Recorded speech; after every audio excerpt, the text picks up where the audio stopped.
First article today, coming in today, guys. This is from CNBC. Now, the claim here is that the Fed is disconnected from reality and they must cut rates 5 times next year, a portfolio manager says. Couple key points. The Fed is behind the curve when it comes to cutting rates, says Paul Gamble's managing partner at MBMG Group.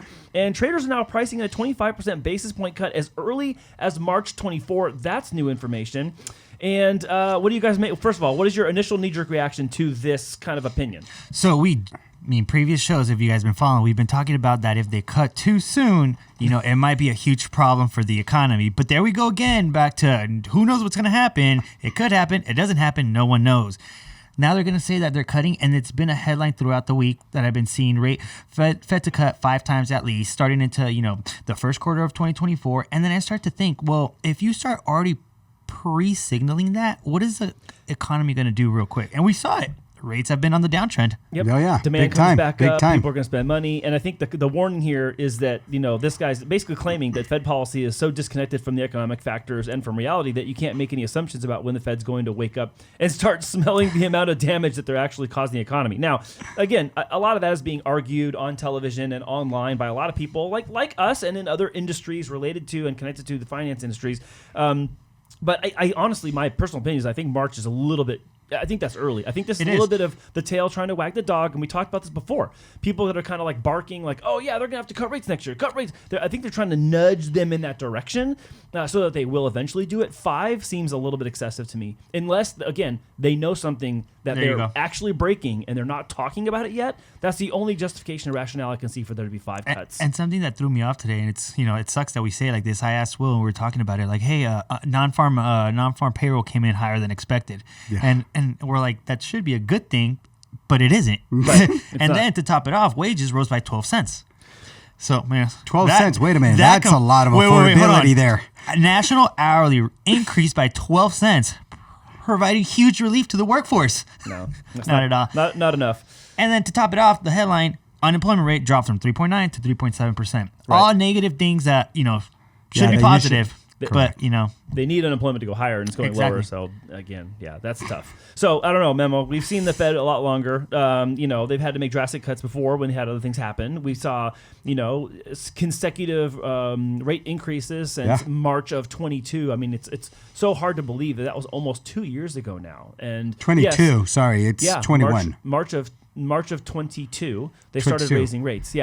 Yeah, so I'm saying we're about to get to the 2-year mark where they've been increasing rates, but it's like they've had a couple pauses. I don't know. What's your outlook when someone says something like this? Are you inclined to believe them or not believe them? What do you put behind that? You know what? Nowadays, it's hard to believe all that great news. I mean, 5 times, I just don't see that happening. But obviously, I think they have to try to stimulate the economy, kind of enter into 24, with the optimistic approach. Yeah. But, here's the thing. The economy is going to really tell us where we're going to be at with our GDP, consumer confidence spending. Mm-hmm. We have these certain things that will continue to move forward as we go into 2024. And that's really going to be the determining factor if this will happen or not. Yeah, I think there's a lot of pressure on them, and I think a lot of it is going to be silent, unspoken, or not. It's probably spoken, but just not public. It's not the publicly being spoken to them. It's probably behind closed doors, private memos, notes, emails, text messages, phone calls, that kind of thing, where they're going to get pressure. I can't imagine going into an election cycle where they do not get pressure for things to be better along the road towards an eventual election. That's another thing, and that's what they said here, right? The Federal Reserve needs to cut interest rates at least 5 times next year to avoid tipping the U.S. economy into a recession.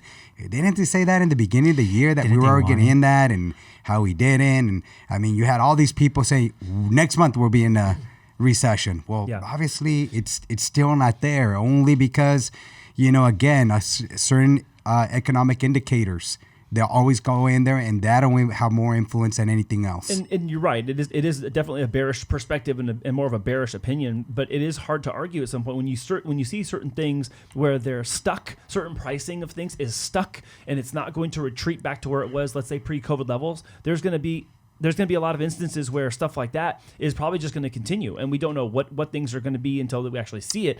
But the fact that not everything is retreating in price yet is an indication that I think they are at the tipping point where they are potentially going to go too far if they discontinue. I mean, they have to pause. Yeah. They have to continue pausing. They'll eventually have to ease up, but then easing up means something too. To Brian's point, you're going to see price resurgence come back. People are going to be able to buy and lend again. You're going to have some businesses borrowing more money, people borrowing more money. Now we're borrowing more. We're talking about consumer credit being so high, balances being high. I mean, I feel like there's just a lot of moving pieces, right? And I was doing some research, and I came up with 8 catalysts that they have to take into consideration, all of which not everything could be controlled. And right off the bat is Federal Reserve's actions, inflation and deflation trends, job market dynamics, consumer price index, producer price index, the Federal Reserve rate decision, market sentiment or inflation and interest rates, and economic growth indicators. That's a lot of stuff that you have to take in consideration, and not everything works in conjunction. So everything literally does what it needs to do, and then the Fed come up and say, well, based on what happened, this is the decision we have to make. So all this still needs to happen before we have a clear indicator of what direction we're going to move. And not until we have clear data, then we can really make those assumptions or those true decisions of saying this is what's going to happen. But I feel them coming out and saying this might send a false alarm to the markets, and it could, bring negative impacts if we don't do it at the right time. And it's really hard to time. Well, again, to a regular consumer, they're going to read this and they're going to reduce the rate 5 times. Great. Right? But what they don't understand is they have to read all of this. Yeah. If they go and read what Jerome Powell said, and he said this multiple times, Federal Reserve Chairman Jerome Powell said Friday that this is too early to declare a victory over inflation. So if inflation isn't, controlled, then that just means we have to continue to increase the rates, or they're going to level and stay there until we see those levels drop. But obviously, he also, I just keep getting all these uncles, freaking... Uncle Powell. Not Uncle Powell, here's it. I'm trying to find his name. Uncle Gambles? The guy Uncle Gambles, yeah. He says that this time around, he doesn't think inflation is going to get to 2% where Jerome Powell gets it. He's thinking it's going to be at 3%. Right. And that's going to be the tipping point where we start, seeing everything change. And I think you're right. Well, I think he's right actually in this. So even though, the initial push here is, hey, the Fed's got to cut rates, all this other stuff's going on, it's potentially going to be really catastrophic and bad. Look, they even cite here, the Labor Department's Consumer Price Index climbed to 3.2% in October. Okay, well, that's 3.2%. That's pretty close to this 3% that may be the target. 2% is probably going to have to be abandoned. Yeah. 2% just seems really far off still. And again, in order to get there from 3.2% from just like October all the way to 2%, how many more months will that take, and how much more time will they have to leave rates elevated for longer? Remember, higher for longer, higher for longer. Higher for longer.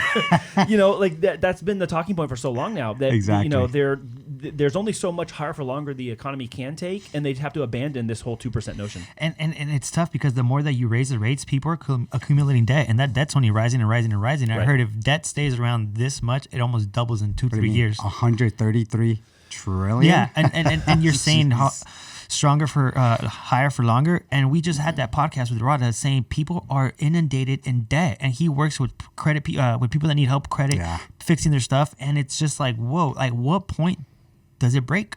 Yeah, at what point does the consumer break and say, hey, nobody's paying anymore? Yeah, and then we start seeing the true realities. I mean, inflation's real. It's out there. You can't tell me things aren't more expensive. Come on now. Exactly. And interesting enough, you're saying, and one thing that Rod did mention was people are actually using their credit cards now to pay their, to buy just eggs, groceries. So that's becoming a common thing. And then a few weeks back, I had somebody comment on a post I did about a HELOC for, consolidating debt or, just having that cushion for these times.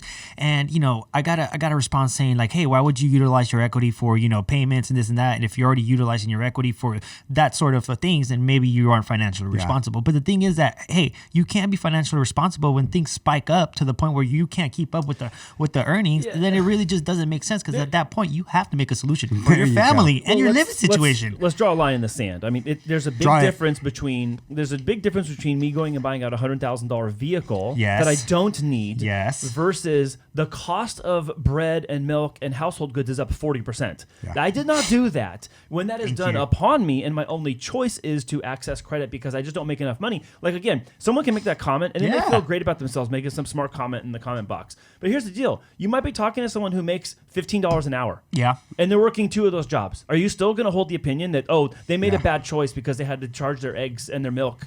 Like, I mean, that's what we're really talking about. I don't think that's necessarily courteous, number one. No. And number two, we're not talking about, oh, this person bought a $100,000 car and they got to pay it off with their home equity line of credit. That's not what our show Not is at all. about. The show was about people needing to pay normal monthly expenses with their credit cards because their fixed income is not enough. We're not talking about people that are going to make an extra $10,000 next month if they just make a good sale. They're stuck on this hourly wage or this salary, and that is the problem. Because if that money does not move up, but everything else you spend does move up, you're sunk unless you go to your credit cards. I'm sorry. That's just the way it goes for most people. It's a harsh reality, and not everybody's an entrepreneur. Not everybody, like you said, makes a sale and they're good for the rest of the 2 months or whatever that time may be. And some people literally rely on their paycheck and the income that they're earning to be able to just stay afloat for that month. Right. So when things change, well, what do you do? Yeah, and if it's not cheaper down at Walmart or the local store or the corner store, You're probably not going to get it. Then where are you going to get it? Right? Yeah, where are you going to get it, or you're not going to Exactly. get it? So Yeah, but on a good note, hey, that's good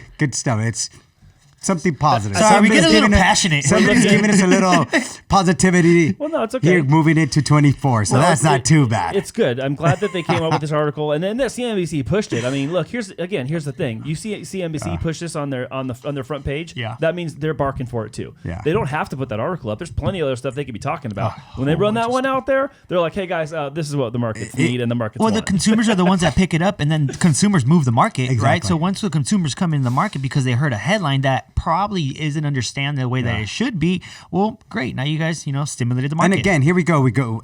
Advice once again. Do not do a lot of Christmas spending, No. shopping out there. Spend within your means. Spend within your means, because then that's going to give a false interpretation to our Fed government that everybody's doing good, even with these, and then there goes the rates And again. unfortunately, I feel people are going to put it on the back burner because Christmas, family, we have to do it. It's a must. Yep. So we'll be back and we'll read those reports beginning of the That's year. it.